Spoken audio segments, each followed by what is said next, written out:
Tottenham, they host first-place Arsenal this Sunday, and their seasons, they couldn't be more different. Arsenal, they have 58 points from 17 wins, 7 draws, and 3 losses. In that time, they've scored 52 goals while allowing just 20. Spurs, on the other hand, they have 29 points from 7 wins, 8 draws, and 11 losses, where they themselves have scored 36 goals while allowing 37. So this is Igor Tudor's first game in charge, Troy. And when you look at I said Troy, I meant Tony. I'm sorry. Did I say Troy? Did I say Tony? Can we start the show over? I mean, it's been a terrible 3 minutes. You can tell it's Friday. You're in a whole lot of trouble.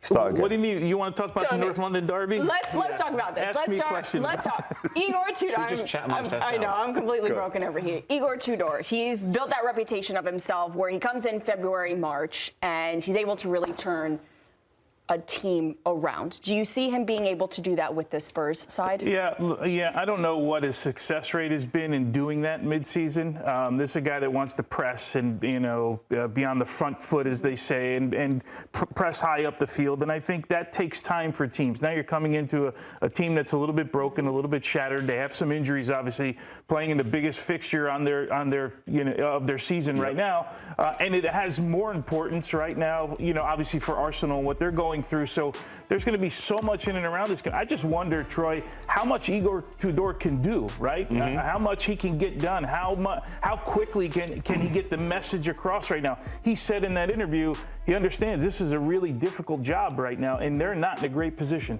Yeah, and just to that point, obviously we're seeing here that he does have a bit of an upturn when he goes into teams. My concern is I don't know what Spurs are. I've been saying this for the last 2 years. I don't know who they are. In a relegation battle, I've been there, especially in the Premier League. You look at it and say, well, what are we? Are you putting Spurs in the relegation battle? Absolutely. If they lose this game, and let's say Forest draw with Liverpool, they're 1 point behind them. West Ham can beat Bournemouth. They're 2 points behind them. Mm-hmm. So, yeah, absolutely they are. There's 5 points between them being in the relegation zone and where they are currently. A lot of the talk going into the North London derby is, the traditional hatred, there's only other word, between Tottenham and Arsenal. Do you remember when Man City went there last season and a few Tottenham fans were wearing Man City shirts because they would rather not qualify for the Champions League than Arsenal win the title, which personally I don't get. I don't understand. I find it bizarre. A lot of talk is how Tottenham can put the boot into Arsenal's faltering title bid. Trust me, Arsenal would love to contribute to Spurs getting relegated. If Spurs get relegated, it will be the most shocking moment in Premier League history. No, I agree. But it would be staggering. Just to Tudor's point now, though. So again, when you're in that moment, you need to know who you are as a team. Right, we're struggling. We don't know where we are. Troy, I still can't get my head around. We are talking about Tottenham being in relegation trouble because we knew that they flirted last season. Everyone said they'll improve. They'll improve. None of these players. How many of them have actually been in a relegation battle? Not when you many. were at Watford, you've played in teams where you had to scrap, you had to fight, How much will that count against them? That these boys are not used to relegation scrap. And that's my point. So they're not good enough to out-football you. So they can't get the ball down and have out-football Arsenal this weekend. But they also haven't got enough leaders and people that are willing to roll their sleeves up and say, right then, let's go toe for toe and have a scrap. And that's where I'm concerned for Spurs as a whole, but also for Tudor as well, because he wants to play front-footed, aggressive football, as Tony alluded to. They don't have the players for that. They did that with Ange Postecoglou last year. Look how that turned out in the Premier League. They got found out. So I think it's a worry. Again, for the nuance of it, new manager bounce, it is a derby, anything can happen. But just between now and the end of the season, it's very hard to come in, implement a new style, a new way of training, new philosophy with players that are already mentally gone. So there's a lot he has to do. And personally, I think he's on a bit of a hide into nothing. I understood why he took the job, because he's out of work and someone offers you a good paycheck to go to the Premier League. Of course, you've got to do it. But for Spurs, the question will always remain, who are they? Who are you trying to be? What are you trying to achieve? They don't buy big players that change, like the way that the course of direction. They buy these players that are middle of the road. And if they play to their max, maybe they improve us one place. They don't go and spend 80, 90 million on a strike and you go, OK, that's 20 goals. Well, Ange Postecoglou came out and said it on an interview recently on The Overlap. He said Tottenham is not a big club. Everywhere you look at the training ground, to dare is to do. That's their motto. But they don't. He said when it comes to buying big players, paying big money for wages, he said they've got the best stadium, they've got the best training facilities. But when it comes to actually investing in players and buying top players, exactly to Troy's point, they don't. I think it's deeper than that, though.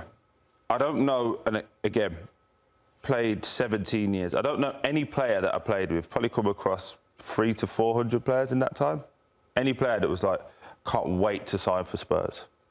If I have a good season, I sign. Do you know, like, they're not the team you aspire to. There you go, United, Arsenal, Chelsea, Liverpool, City. You know, people. Arsenal, sorry, yeah, Arsenal as well. But, you know, people are looking at those clubs. I don't know any player that their ambition is, I can't wait to get to Spurs. And they are traditionally a top 6 team, and yes, they are a nice place to go, but I think that's the problem. It's a nice place to work. Wonderful training ground, wonderful facilities in terms of the stadium. Best. Where's the get up and go? I've got friends who played rugby for England, international. They used to say they would very specifically go 4-star, not 5. Because it made people have that little bit of edge. 5-star, you get too complacent. Everything with Spurs is 5-star in terms of facility and what they get. Where's the edge? I think this game on Sunday, Tony, will have a unique edge. Because we've had scenarios before where Arsenal are going for the title and Tottenham want to spoil the fun. This time, though, this is completely different. This will have an incredible atmosphere, both sides full of desperation to beat the other because it's the other team, because it's the North London derby, and both desperate to beat the other side because it will accelerate or decelerate what potentially could happen to them. One quick note on Igor Tudor. He likes to play with 3 in the back. That's his preferred. We've seen this story in the Premier League before, right? A manager going in and now all of a sudden, I wonder what he does there. Yeah. Yeah, a lot of it doesn't look good. In terms of just on top, just bird's eye view with no emotion attached, you're like, oh, this doesn't play out. They like to go and press. Arsenal struggle with a low block, and they're going to do the opposite. So you're playing into Arsenal's strengths. 3 at the back, as you alluded to, Tone, hasn't been great in the Premier League. Also, they don't have 3 solid centre-backs. How quickly, mid-season, can you go like that and flip to 3 at the back? I don't think he can. Yeah, I agree. I mean, Thomas Frank did a couple of times, I think. He played a 5. Yeah, but he had this pre-season. He went to the 5 when they played PSG in the Super Cup, and then he did it against Man City away. And then after that, it became... But just look at the numbers. I think it was 36 goals scored all season, 37 conceded. But remember, that's not 3 in the back. We interpret this, right? 3 in the back, we think attacking. Yeah. That was 5 in the back. Yeah. Right? You're adding another defender. And this is a continuation. This is a slide, started with Ange, and this has kept going and going and going. Why would anybody think that this guy's going to reverse it?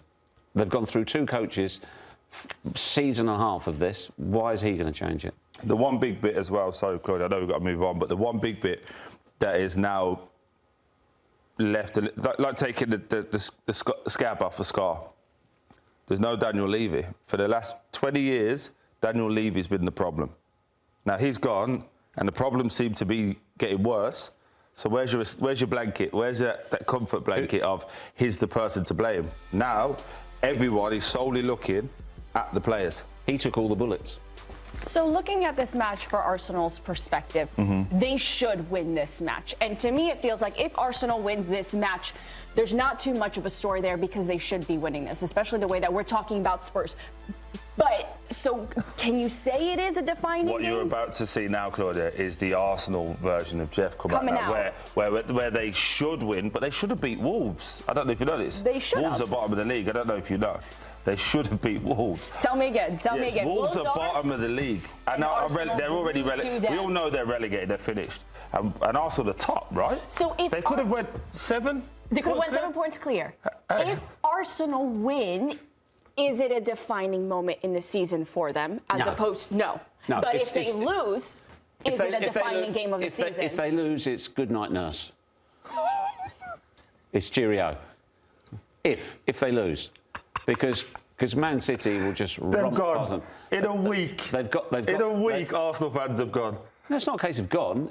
Had you watched the show yesterday while you were gallivanting around New York on your freebie, we said yesterday, if you look at the last 5 games, Man City have only taken 2 points more than Arsenal. This is not a vintage Man City team. I agree. They are fallible.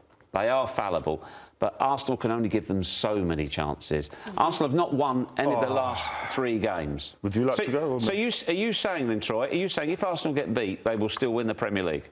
I'm not saying nothing. This is your part. No, what are you actually saying? What I am saying Other is... than What team feels better right now about themselves, Manchester City or Arsenal? oh, Great question, Tony. Great question. obvious answer, Man City. Right. Even though they've only taken 2 points more in Yeah. that period of time. Yeah. Right? Well, 100%. only a couple seasons ago that City won by just 2 points. There was an even better part about it as well. JD Dyer was in here with us watching the game on Wednesday. I've never seen a man go from there to there in a short he was space of shot time. yesterday. He was gone yesterday as well. That's why I got to work today, because he He could do it again. He And then couldn't do it Jeff Tuesday. now has said, if we lose, that's it. Good night, Vienna. In a week.